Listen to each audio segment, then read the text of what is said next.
So, Mr. Adam, tell me what's on your mind. Well, I seem to be suffering creative burnout. Also, you're a wolf? Yes, I am a wolf. Is that a problem for you? I guess that depends on how hungry you are at the moment. Never mind. I'm a writer. Well, I write. I have a blog. Starting out, I had great aspirations of being an author. That flopped. But the whole thing resulted in me buying some typewriter monkeys and starting a blog. It's been great fun and all, but it's been kind of a chore lately. Oh? And how long ago did this start happening? It's been gradual, I suppose. There are good weeks and bad ones. I guess the feeling has been growing slowly over the months. There are times when writing is thrilling and satisfying, and then there are times when things get busy or depression sets in, and it becomes harder for me to care. I've been at this whole blogging thing an awfully long time. I'd kind of hoped to be, somewhere by now. With so many other writers and bloggers out there doing wonderful work, it's getting harder for me to sit down and write. I see. Do you suppose that you might be continuing this blog for any different kind of reasons than when you first started out? That's a good question. Starting out, I wanted to make it big. My other reason was to use my talents, such as they are, to help someone. As a writer, I hoped, selfishly and selflessly, to be successful. Now, well, I blog because it's fun. It's cathartic. With my dreams of being an author dashed, it's my last great opportunity for writing. And I still hope to help someone at some point by making them think or smile or know they're not alone in their struggles and oddities. I can certainly relate to that feeling.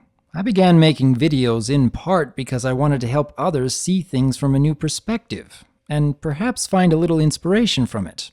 Thankfully, I've seen countless notes from my watchers who tell me about how much they appreciate the messages in my videos. But from my experience, I've learned that you really shouldn't measure your success just by what others write to you. Believe it or not, the majority of my watchers don't leave comments on every video I make. Some of them have never written anything to me at all. But they still keep coming back. They keep wanting more. I hope that you come to realize, just as I have, that even if you don't see or hear about it, there are people who find videos or blogs, take the time to appreciate them, and actually apply those thoughts and examples in their everyday life, without you or I ever knowing about it. You talk about how you still hope to help someone at some point. What if that's already happened? I hope it has. In fact, I've heard from a couple of people with whom my posts about depression or failure resonated. I felt validated. And then, back to the grind. Still, it's a beautiful thought, and I suppose neither you nor I can encourage, help, or inspire anybody unless we try. Even then, it really is up to the person who is watching or reading on whether or not they decide to take our words to heart. I know that a lot of the content creators out there keep dreaming about reaching the masses, becoming famous and important. And as long as you have the right reasons in mind, I don't think that's a bad dream to have. But I would argue that there are certain things that you can never get from a roaring crowd. Some things that one can only experience when they are talking one-on-one with a person who admires their work. Many of us may never get the chance to make it big, but I don't think that there's a single one of us who can't achieve the simple yet profound joy of making a real difference in the life of an individual. I would urge you to hope for the best in the work you do, but don't ever forget your desire to help others, even if it turns out to be just a select few. I believe it was Gandhi who said, "Whatever you do will be insignificant, but it is very important that you do it." What do you think, Adam? I think you and Gandhi are onto something.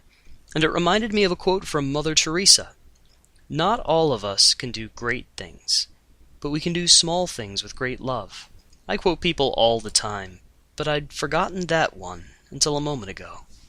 I guess I'll keep going with my Insignificant blog, one of the many thousands floating around the internet, and hope it turns out to be important to somebody. Glad to hear it, Adam. And as long as you are doing so to help others, I wish you the best of luck in your craft. Thanks, Doctor. Oh, it's my typewriter monkeys. Again. Gotta go. Bye, Doctor. Bill me double next time. I have had it with you monkeys! Take care, Mr. Adam. I seem to get the most curious individuals coming to this office.